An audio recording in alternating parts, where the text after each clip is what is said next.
Hello, welcome everyone to the Body's Compass. I'm your host, Matt. Today I am joined by a very unique and special individual, Mr. Stuart McWilliam. So Stuart, before we get into today, I'd like the listeners to get to know who you are and just to get a bit of a understanding of how your background's going to influence your viewpoints of everything we talk about today. So can you share an overview of what has shaped you as a person and what led you putting so much effort into farming and natural sequencing, etc.? So I'm Stuart McWilliam, originally from Helensburgh. So I met you in Helensburgh. Yeah, about 10 years ago. Is that 10 years ago? And geez, I've come a long ways. Oof. And if you're looking at me and you think he's had a few big nights and got a couple of stories to tell you. Yeah, that's a substantial too. I won't show that thing. I've seen a few sunrises because I was getting up to do yoga.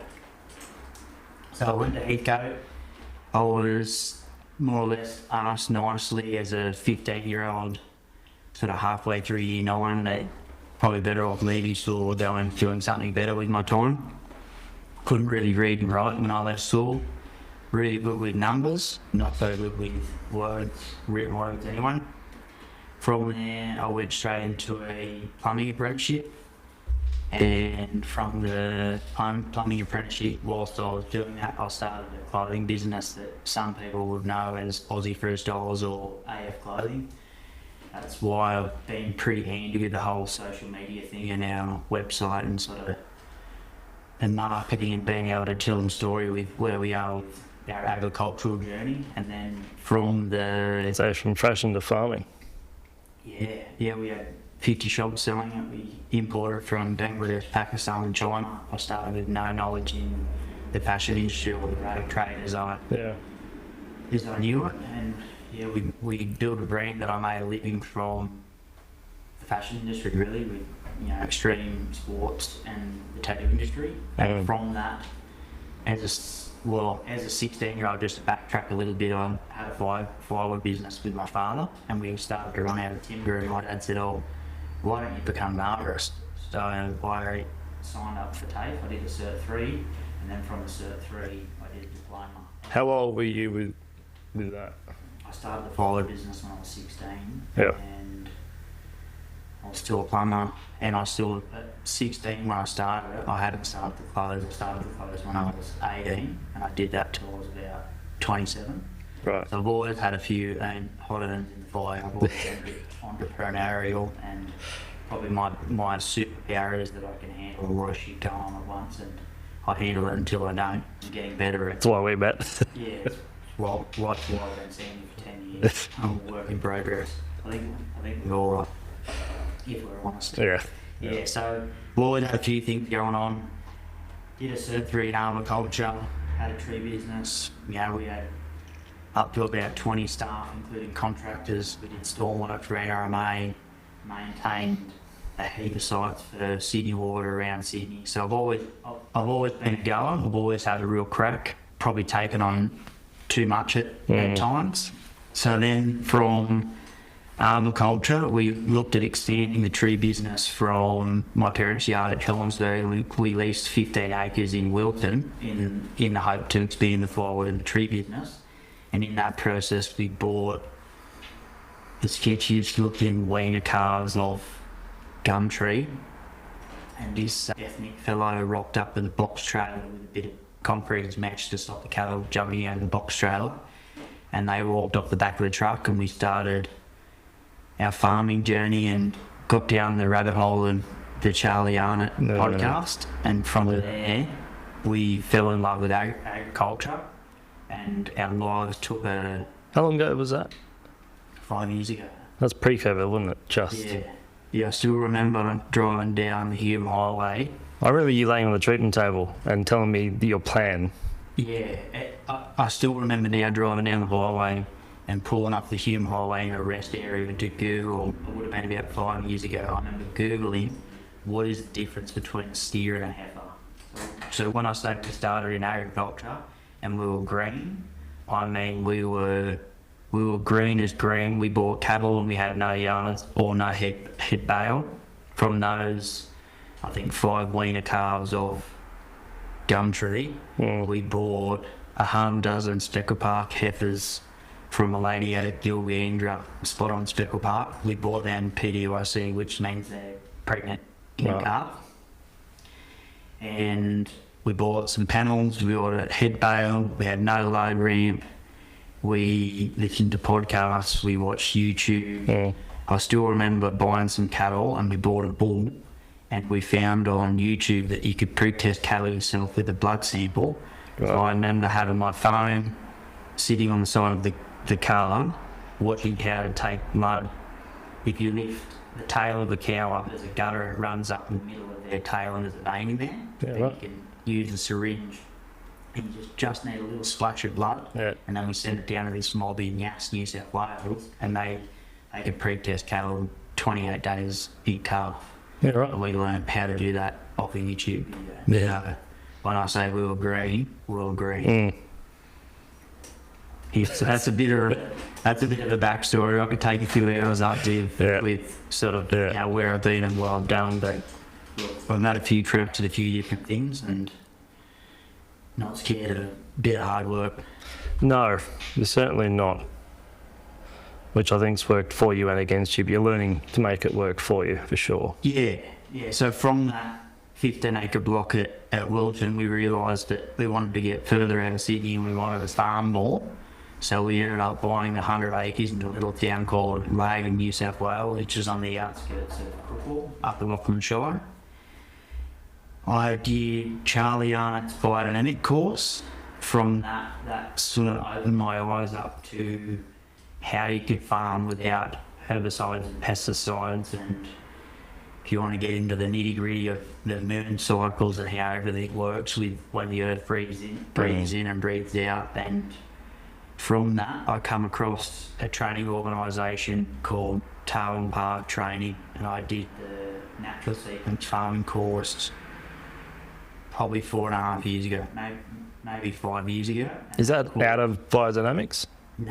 No, so I did Charlie Arnott's course first, and then was following Charlie on Instagram and saw that Tarwin Park was coming down to do their 4-day natural sequence farming course at Hanamina, which is Charlie Arnott's home block. And I thought, why not? And in that time, when I did that course, we hadn't yet bought a farm, and I was still working in Sydney with the free business. So that was the really early days. Guys, back down a pup. And all that. Lots changed in that time. Like I've got 3 kids now, a 9-year-old, an 8-year-old, and an almost 4-year-old. So the Tarwin Park course round to where I am now. So if you want to jump forward now, it's 4 or 5 years in, and we travel up and down the east coast of Australia implementing a thing called natural sequence farming. How deep do you want to get into that? We will. Yeah. Definitely. But I've known you for a couple of years with all kinds of injuries, from motorbike riding, working with your firewood business, charity runs, and now natural sequence farming. So firstly, how do you maintain all the projects that you do? We'll start there. Maintain. I don't know if that's a word. About to say, you don't know that word very well. Maintain. Me too. I go hard to the wheels fall off and then I end up packing you on the table, which is getting less. It's getting less. It is, yeah. Less frequent. I don't. I maintain my machinery, I maintain my trucks and stuff like that, and I maintain the farmland that there is Stuart. But do I maintain my health?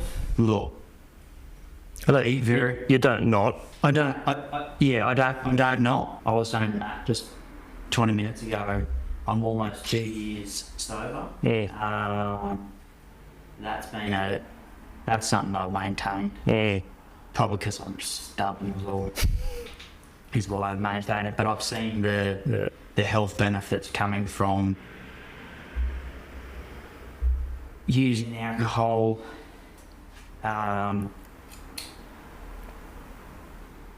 So back when I met you, were you into the organic seen at all?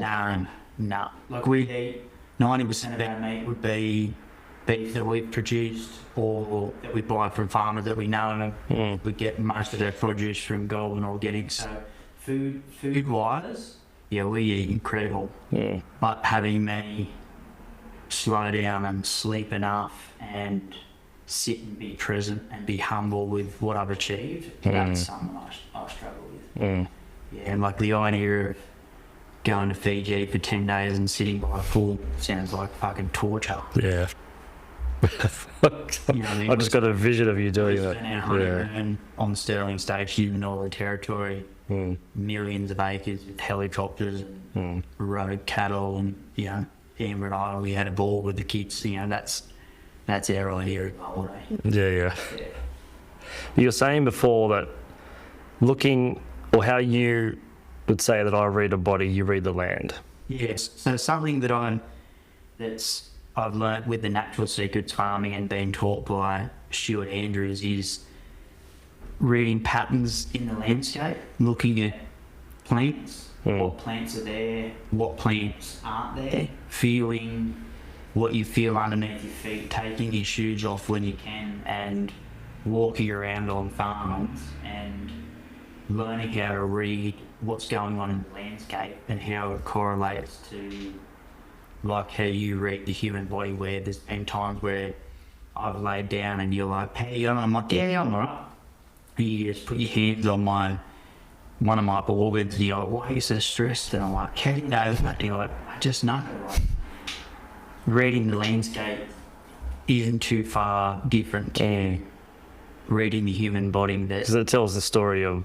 It tells the story. I can go to a farm and a farmer says, oh yeah, I rotational graze or time control graze, and I move the animals around, and I can look at the landscape and say, look, no, you're full of shit. It's like, you don't need to pull the wool over my eyes. I can see the lack of plant diversity, or I can feel the compaction under my feet. And you can feel, I don't know if you say the aura, or you can feel sometimes with some of these farms that have been doing it tough and their land is struggling, their health is struggling. You can feel the tension with that. And the things that I've noticed when farmers have got me in there and I've either done a plan, or I've installed some contours, or put some leaky weirs in, or stopped crossings, and done some stuff with the farm. A lot of the time I'll go back 6 months or 12 months later and just seeing how the farmer,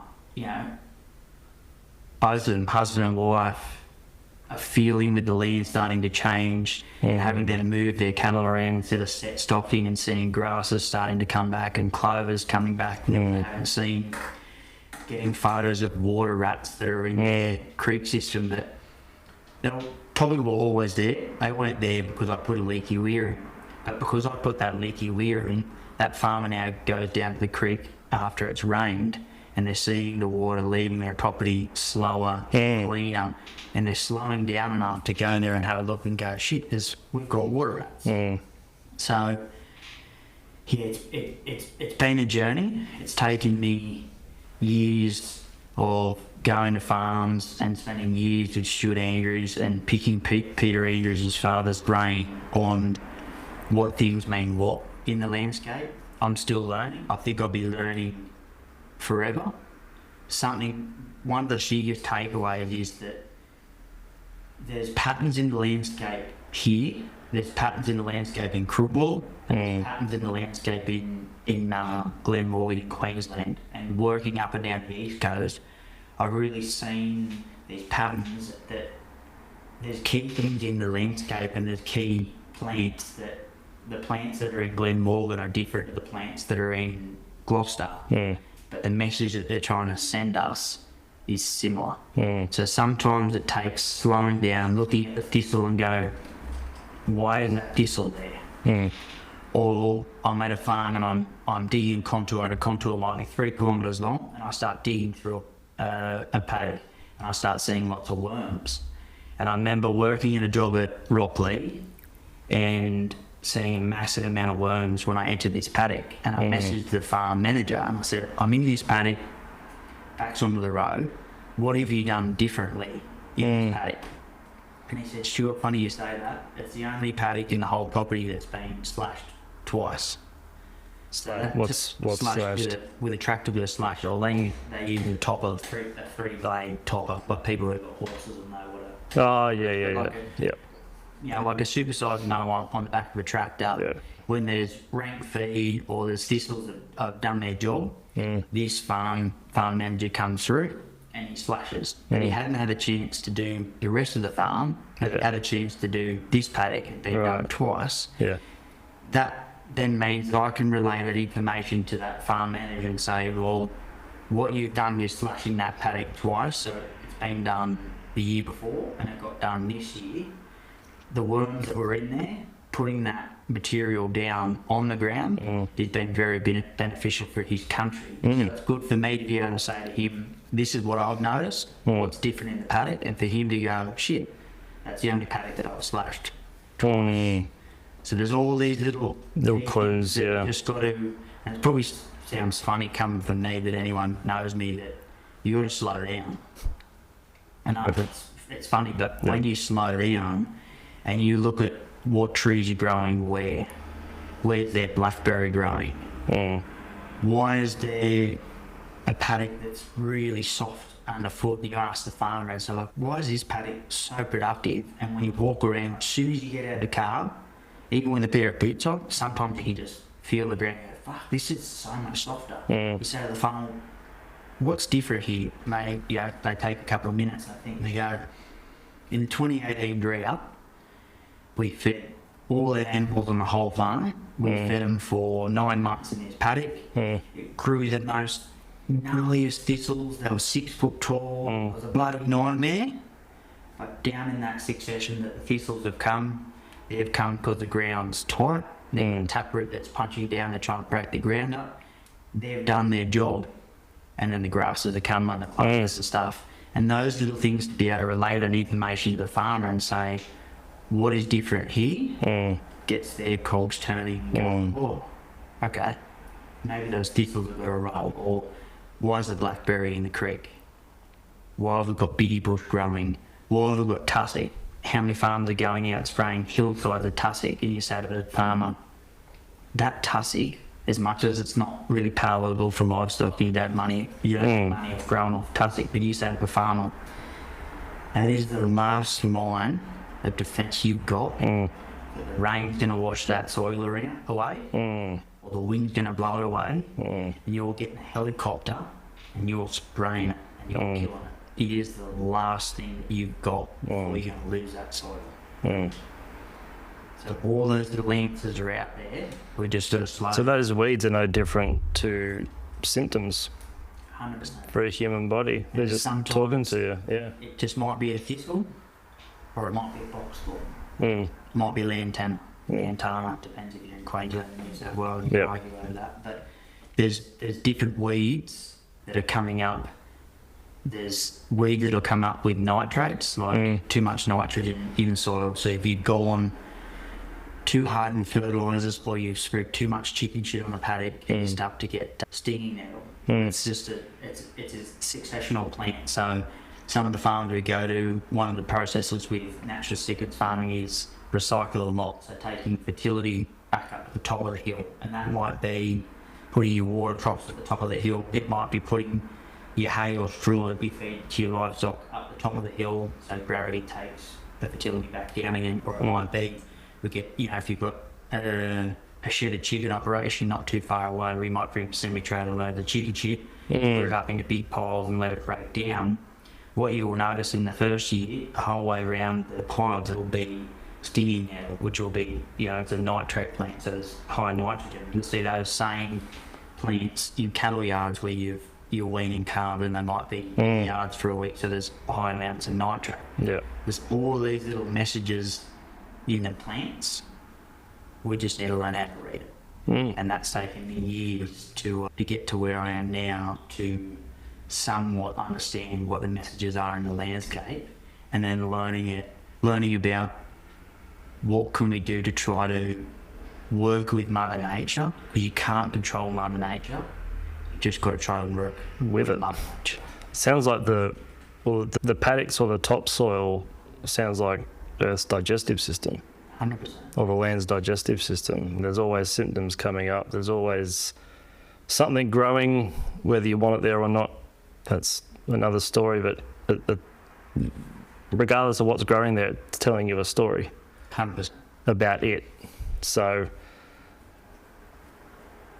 it just, you basically explain the digestive process more or less. It's just like I'll be at a farm and I'll be looking at a paddock that they've ploughed or tilled or drilled or spread fertiliser on, they've spread copy and they've sprayed glyphosate, they set the pasture back to put some sort of crop in, or they've fucked with. They've gone too hard, they've tried to expect too much, and you're standing in the paddock and you say to the farmer, what's grown by the road?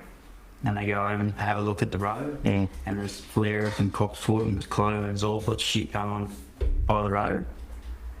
And I can say to them, you run over by the road, she's done nothing, barely been grazed, and it's better than what you've got going on in your paddock, and you spent thousands of dollars of burnt diesel and exposed yourself to all sorts of chemicals, and your paddock's worse than by the road for doing nothing. What's their normal, usual comeback for that? I only work with people that are willing to listen. I'm not out to try to change anything. So you're not going for the ego response, No. And if I go to a property and they're grazing, they're not knocking set stocking, but say if you run your place so hard that your grass is 10 or 20 mil and you've got all the gates open and you've got animals here, there and everywhere, I can't help your farm by putting contours in. Yes, by putting the contours in, I'm going to slow your water runoff and slow your fertility loss. But your stock are going to walk all under banks. They're not going to vegetate properly. They're going to be in and out of the spillways with the contours out on your ridges when you've had rain. Sometimes you've got to take them back a little bit and say, look, I can help you, but if you can get up to speed a little bit more with your grazing and have a bit more grass cover, a bit more diversity, ring me in 12 months' time and I can come help you then.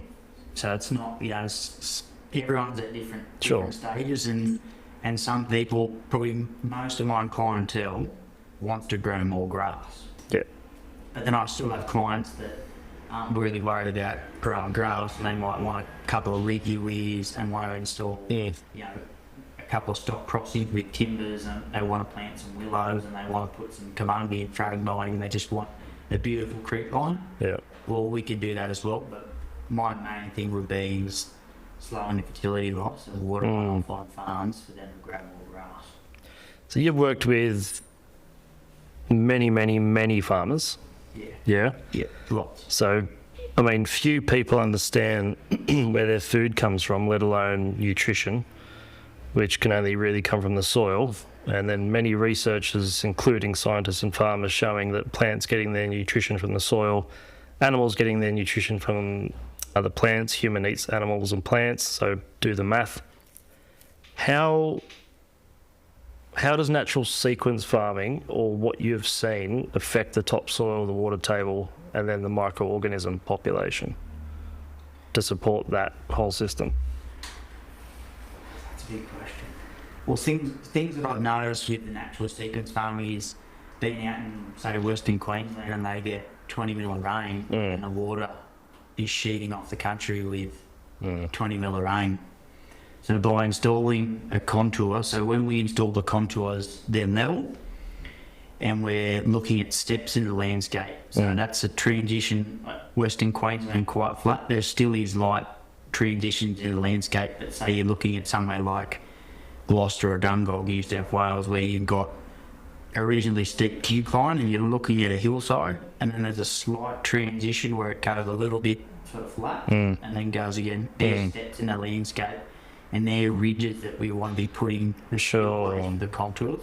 So things that we're looking at, if you've got an eroded gully, instead of that water off your hillsides running down into your eroded gully, into the gully, the creek, into the river or into the ocean, we're putting little gully ponds in and a level contour that runs out to that ridge where there's a step, and then we put what's called a spillway. So you're being stuck in earth, and then you get to the ridge where your spillway, you know it, you use a laser level that all those ridges and those spillways are at the same height, so they are activated at the same time after a rain event. So that water and that bioavailable fertility and those clay particulates that will move with gravity, like move with water. Instead of that rushing down your gully, you're now putting that down onto the ridges, and those ridges, that subtle transition in the landscape means that that water will now spread out over that landscape and move slowly. So it's a very simple process. So you're essentially improving flow. Like if I'm working on something, I can improve blood flow to a limb or an organ. Stem. Yeah. It's like some similar concept. That, Yeah. If you look at so many of the indigenous rock paintings and indigenous paintings all over Australia, how often there's these swirls. That was them higher up in the landscape, looking at our wetland systems that we used to function, that we've gone and drained because they were the most productive parts of our farmland, that I'm just replicating that out in the landscape. Yeah, okay. Yeah. Yep. And that'd have a huge impact on food productivity. Massive. If you could be losing less or farmland, inputs are so expensive. I think last week super went up 30%. Even though we don't use super. Not knocking people that use super, if you use fertiliser so deep. But if you're going to use fertiliser and then get 50 mil rain, it washes into your gully and goes into the river and then goes into the ocean, wouldn't you like to lose less? And by losing less, our food is gaining more. That if you have livestock grazing on grass and be finished on grass and not being reliant on grain, the produce that you're getting at the end isn't comparable to what you can get with them crammed in a feedlot on concrete or dirt floor, getting their grain. So most people would eat that commercial grade beef, we'll say. It's grown up on grain, at most monocropped. Yeah, like, you get into the weeds of it. Some of the grains that they'd be fed would have been sprayed with a right mix of glyphosate to start to knock the crop back before they harvest. And then they go and harvest it. But it goes straight into the soil, doesn't move. And we eat those grains. Some people eat those grains and they just cattle eat that grain. And then we eat that. And even little things with the food system that you're eating grass-fed. So grass-fed could mean that that animal at some point in its life ate grass and they deem that as grass-fed. So things to consider is buying beef that is grass-fed and grass-finished, because that animal that Coles or Woolies could call grass-fed, it could have had its last 30 or its last 90 days on grain, and they're not entirely lying. No, it's technically true, grass-fed. Or you've got people that have got feedlot operations, they put them out in grass for a few days before they go for slaughter. When they're processed and they've got grass in that rumen, they then go through as grass-fed. Yeah, right. Grass in that rumen when they were put through the attic. So there's a lot of little secrets and little cheeky things that happen in our food system that the average farmer doesn't know about. That's where it goes back to knowing your farmer, questioning your farmer of how they farm, what they do. Even if you can, go to the farm. 100%. And check it out yourself. I get this all the time, is that patients will come in inflamed as hell. Oh, but I had really good quality steak. I said, send me a picture of the packet, grain fed, and they're boasting like it's the best thing ever. I said, well, a cow's meant to eat grain. No, probably not. Well, it's going to inflame them. You're eating inflamed flesh. And you're eating the stress or just put yourself in the hooves of a steer that spends its last 90 days generally fully exposed in the sun. And I'm not having a stab at someone who's got a feedlot, but I'm just going to tell you, what it is. Well, the truth of it, yeah. The truth, like 90 days, generally black animals because they make more money. So you've got a black animal in the sun, eating grain for for 90 days. You've got people. Is that from birth to plate, or is that? No, so they'll be weaned. Most of your feedlots will want about 380 to 400 kilos. Yeah. And they can do sort of 2.5, 3 kilos a day weight gain on grain. On grain. What about grass? Takes longer. Oh, heaps longer. Yeah. Good, say around Crookwool in, say, spring, autumn, do a kilo a day. Okay. On 1.2, some people might get a little bit more than that. So if you can get double or triple that on grain, so you take mid areas at 400 kilos, and they do 2.5 kilos, 2 kilos a day on grain for 90 days in the sun, living in their own shit and piss, breathing that shit and piss, creating with other animals, no other biodiversity, and then from that stress, they then get loaded into a truck. And they also do all the farts that create climate change. Yeah, destroy the Apparently. in the process, and then they go to the app. So you think of all that stress and tension for 90 days. Not only physical stress, but as you were saying, the mental, emotional shit they do feel, but we're then just taking on the consciousness of that when we eat it. Yeah. How can we not? Well, you do. Yeah. And look, the grass-fed and finished animal still goes on the truck, and it still gets processed at the app. So there is still a part of stress that's there, and you can do home kills. But the thing with the home kill is that, so I can kill an animal on our farm, so we could have it out in the paddock and shoot it with firearm, and then use a tractor, and we can process that on farm. But that meat cannot leave my farm. I could not have you as my neighbour that you say mowed my lawn, and I said, Matt, thanks for helping me out. There's a chuck steak. I cannot give that to you, and that cannot leave my land. So when you own farmland, you can do your own home kills, and that's probably the best way if you've got access to that, where you can shoot an animal in the paddock, standing there with no stress whatsoever. But you can't sell it, you can't give it away. So the best option we've got is that they go on draft, be grass-fed and finished, unvaccinated, undrenched, rotationally grazed, and eaten that way, and you're minimising the stress that animal has to go through. Is it tough? I mean, it's clear that to anyone really paying attention, the governing bodies, especially regarding agriculture, aren't really trying to protect or restore farmers, the land, rebuilding the soil, etc. What are your stories or thoughts in that regard? It's no different in the pharmaceutical industry. Same thing? Or you look at, if you looked at the 10 biggest companies in the world, I would say the top few would be pharmaceutical, and then you'd have some tech companies, and then you've got agricultural chemical companies. So if you think the pharmaceutical industry's got a lot of pull, so are companies that are supplying herbicide and pesticides. But also the supplement industry, that'd be up there with big, it's essentially just a branch parallel to big pharma. Because I think it's the same concept. I think the minerals and supplements in agriculture probably aren't as corrupted as what the supplement industry is for humans. For humans, there is companies out there that you can get different minerals and free choice supplements for livestock. I don't think it's as diluted as what the human supplements. But I know the politics around farming is just, it's so tight you can't even fart. Yeah.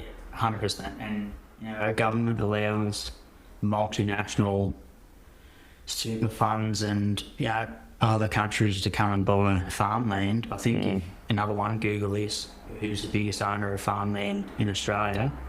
And I'm pretty sure that there's some multinational families or companies that own huge amounts of our farmland in Australia. And why do you think that is? Because there's money in it. There's some big Canadian super funds that own massive amounts of farmland in Australia. Even look at Bill Gates in America. He's the number one landowner. And when the big corporates get bigger and bigger, you can put 10,000 acres of weed in, why not put 20,000 acres. If you've got the tractors to do 20,000, why don't you do 50,000? There's a common, I guess, misnomer that we have to we have to spray fertilizers, etc., to grow all the food, to produce all the food to feed the population. But we have to do it commercially to keep up with the growing population. I call BS on that. What are your thoughts on that? 80% of what we produce with agriculture in Australia. So 80%. Do you think we could feed the world farming organically, naturally, regardless if you call it biodynamic, organic? Well, let's take the world out of it and say Australia. Yeah, it could 100%. But are those big multinationals that are farming conventionally, like at scale, could they interchange? Well, no, because there's too much money in that. But I'm just saying, like from a pound for pound perspective. I think like acre for acre, let's say. We need to go back to people having little leaky patches in the backyard and swapping some carrots with the neighbours for something else. Having like a barter system. Going back to people growing some of their own produce. Yeah. Look, could you feed Australia farming regeneratively? Look, I think you could. I don't know a huge amount about the cropping industry to really make that comment that, look, there's people like Colin Thice that are doing pasture cropping and stuff like that you can grow cereals and grains and stuff like that without the herbicides and pesticides, so their yields. Obviously, it depends where as well. Yeah, there's a lot of factors in it, and the reason that these big farms farm monocultures and stuff, that it is profitable a lot of the time, and a lot of them are good at it. Do they wake up in the morning and go, "I'm gonna fucking poison you"? No, they're not. These farmers aren't monsters. They're getting paid to do it. They're getting paid to do it. Like subsidised to do it as well. Not so much Australia with subsidisation, with cropping and stuff like that. America is massive with subsidisation. But I think a big thing that we need to look into is the power the consumer has with their dollar. If you stop buying Wonder White toast, and if you're at a supermarket, go to Wonder White and have a look at what is in their bread and wonder why it's staying on the shelf, or you can buy it and it can be at home and be fresh for 10 or 15 days. There's more than just growing. Because we make our own bread at home and it lasts 3 days max. Yeah, it's like a house brick. You can make a house out of it in 4 or 5 days. Well, Wonder White stays fresh for a long time. So you're looking at what's added into that bread.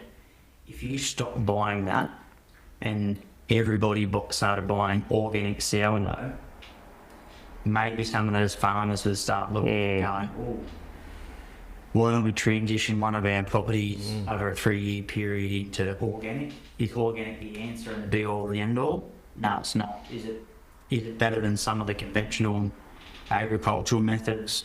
Yeah, somewhat. But the power the consumer has. What's the ultimate vote?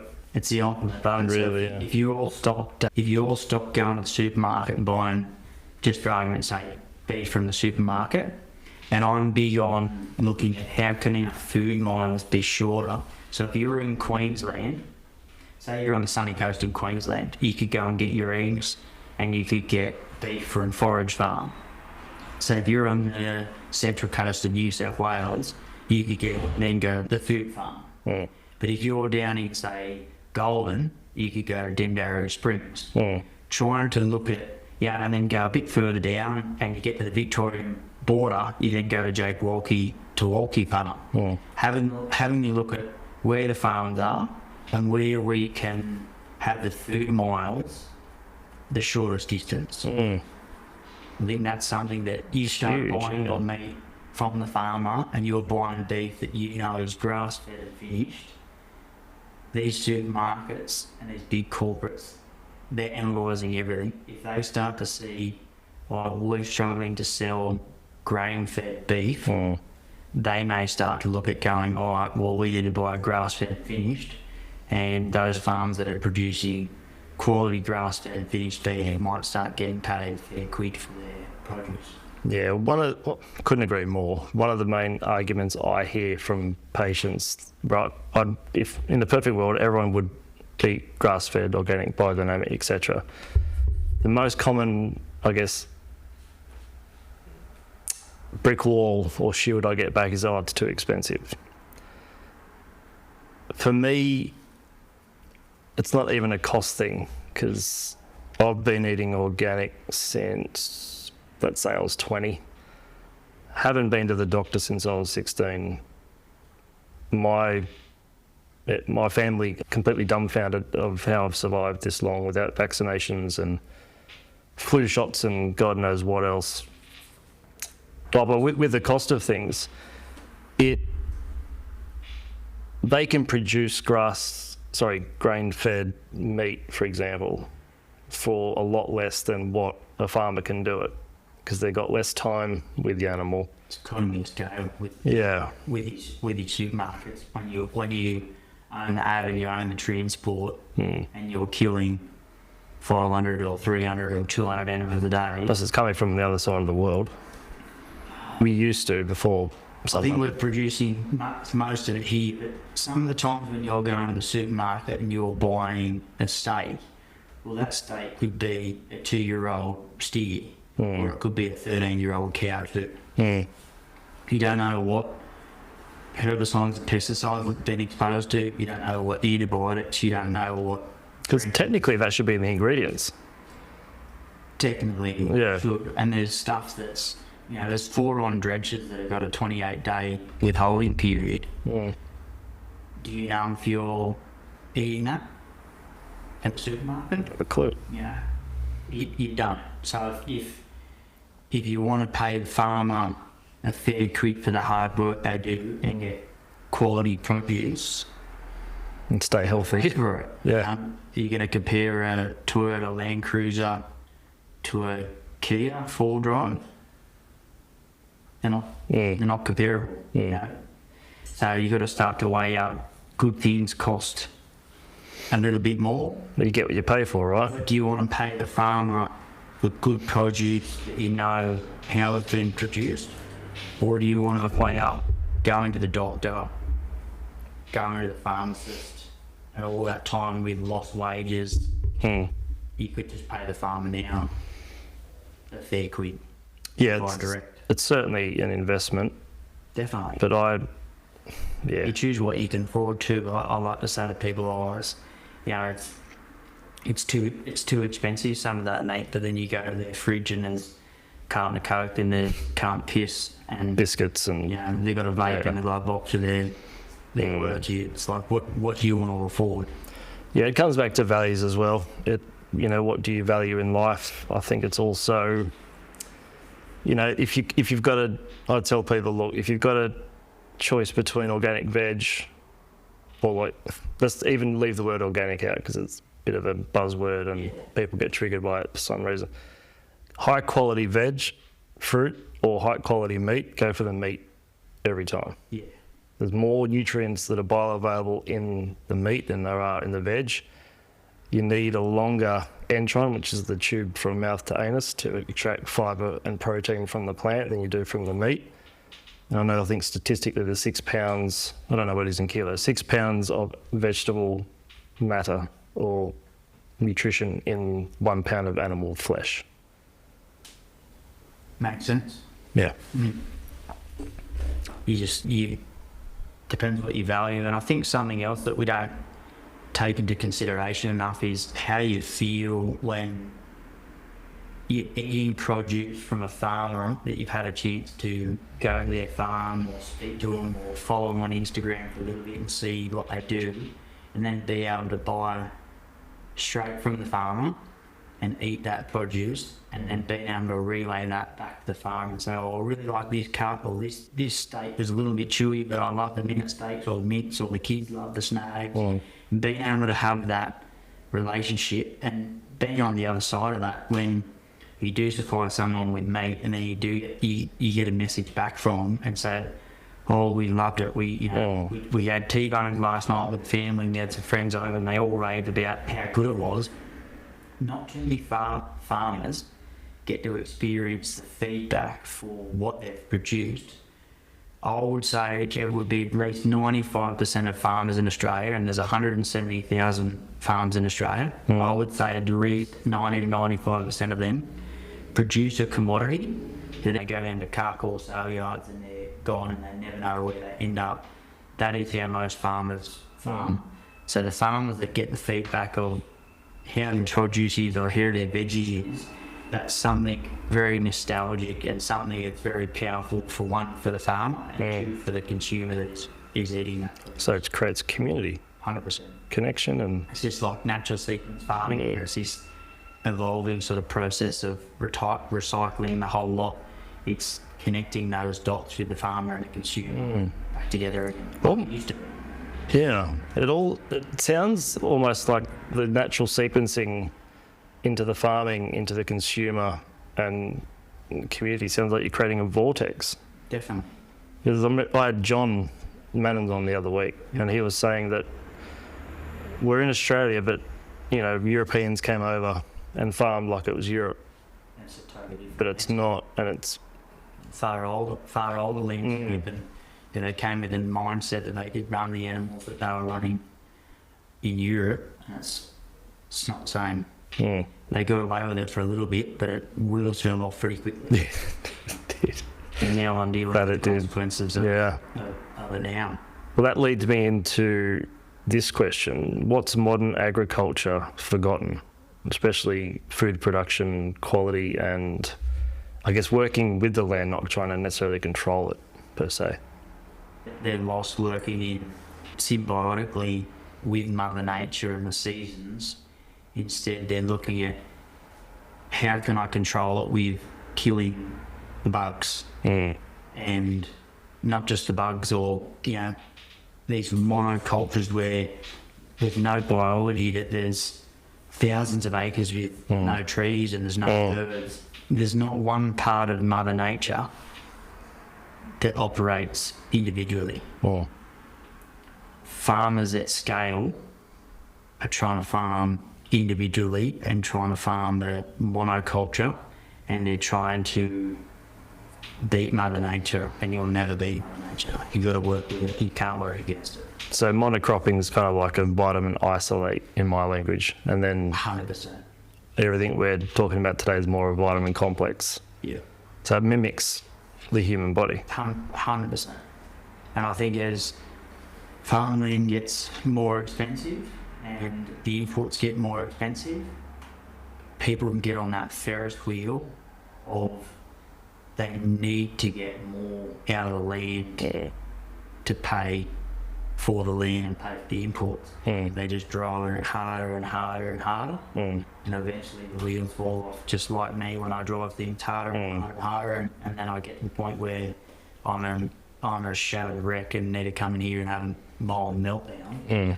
Our landscape's going to do the same thing. You can only drive it so hard before it falls apart, and that's what's happening down. Our soils are falling apart. New Zealand's rubbing their hands together going, thank you for the topsoil that's blown over there. Yeah. They've got ice caps over there that have got orange in it. It's our topsoil that's blown over their glaciers. Which is a good little segue into last night. By the time this comes out, it would have been a couple of weeks ago, you had the premiere for Rehydrate Australia.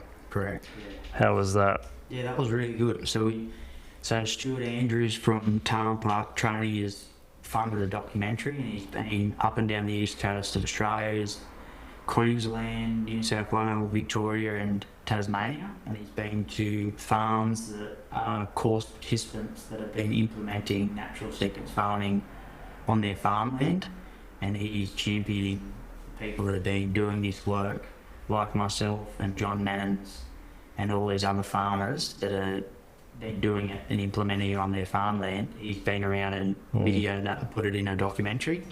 In a screening in Gympie, Billingen, Byron Bay, and last night we had one in Sydney.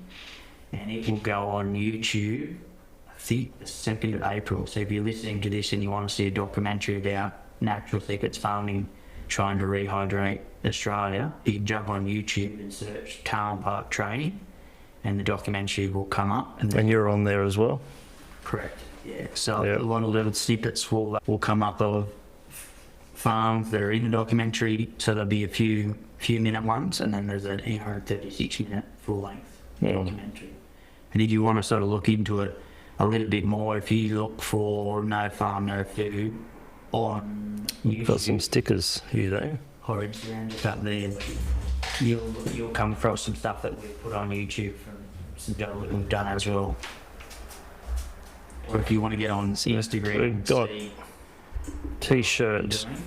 it's Blackbird based. Are these purchasable? Yeah, they're up on our website. So there's No Farm, No Food. There's the T-shirts on our t-shirt for those watching the video. And $10 for the sale of those shirts goes to Farmers Footprint. They're actually really comfortable. You gave me one a while back, and they're actually really nice to wear. AS colour shirts. Yeah. So $10 for the sale of the shirts goes to Farmers Footprint, and they put on retreats free of charge for the farmer to get some farmers off farmland and help with farmers' mental and physical well-being. So I think I attended the retreat and I gained a lot from that retreat. And I thought, well, leave I could use $10 over for an shirt to help keep that along. Yeah, we'll put a link up in the notes. But that's, I mean, one of the reasons I wanted to get you on, because I know you're passionate about, farming. I'm passionate about the land, but also food. Can't have one without the other. And I think we're just at a dangerous point in our quote-unquote evolution, because we've become so smart that we're done isolating everything. We've lost the ability and capacity to see how things work together, but we have to chop everything up and then sell everything individually.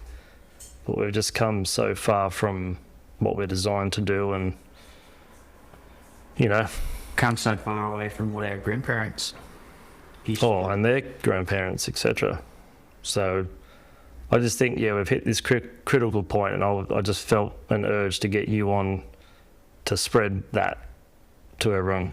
Yeah, I think where I sort of see me in the future is trying to help not just first generation farmers, but trying to help farmers stay on country. I come across a lot of farmers that are first generation, they're passionate about the land, they bought a farm and they're a couple of years in, they've spent a lot of money, they haven't really got to where they want to get to, that if I can sort of get to them before they're at the breaking point of selling their farm and giving farming a miss, that if I can try to steer them in the right direction and being able to be profitable and not wasting money. We need to keep farmers on farm, because you look at the average age of farmers now, they're getting older and older. And I want to champion that people can enter agriculture just like I did with no experience. There is so much stuff out there on YouTube and so many podcasts that you can get out, have a crack, and buy a farmer and just enjoy the experience. It's possible. I've done it. You've done it, yeah. John's done it. And if you've got any questions about buying farms or what you're trying to achieve, reach out to me on Instagram. I'm an open book. I've made lots of mistakes. And I think that's where I can help people not make the same mistakes that I've made and give people the power to have a crack at owning a farm, producing some of their own produce. And even if it's just you bought 20 acres and you grew your own fruit and veggies, or buying 2,000 acres and start doing paddock to plate, because I've been down path and paddock to plate. Not my cup of tea. I'm here. I think my role on this planet is what I'm doing now with working with farmers. Then you literally will not stop until you are in the ground. 100%. And I will leave this planet, and my great grandchildren could go to farms, whether it's things that I've installed or implemented or constructed, that will still be here for my great grandchildren. That's pretty powerful, being able to think about that. It's goes far beyond me. Yeah. So my children are in the process of seeing me do this work and go back to farms after I've done this work that we did probably half the year in a caravan with 3 kids, even a homeschool thing. My kids are, even those are already still out of a rear truck, they're just watching what I build, and they're there again to go back in 12 months' time to see the changes. They don't realise it now, but they will realise it one day. What we've been doing, and it's far bigger than us.